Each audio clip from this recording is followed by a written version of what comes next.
flash of white light lit up the sky over Gaza tonight.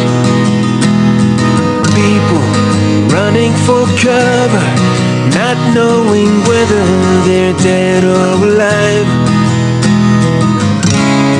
They came with their tanks and their planes, with ravaging fiery flames, and nothing remains, just a voice rising up in the smoky haze.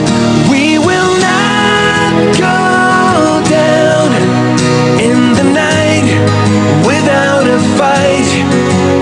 You can burn up our mosques and our homes and our schools, but our spirit will never die. We will not go down in Gaza tonight. Women and children alike, murdered and massacred night after night, while the so-called leaders of countries afar debated on who's wrong or right.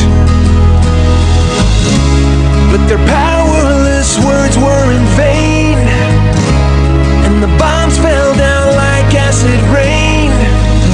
But through the tears and the blood and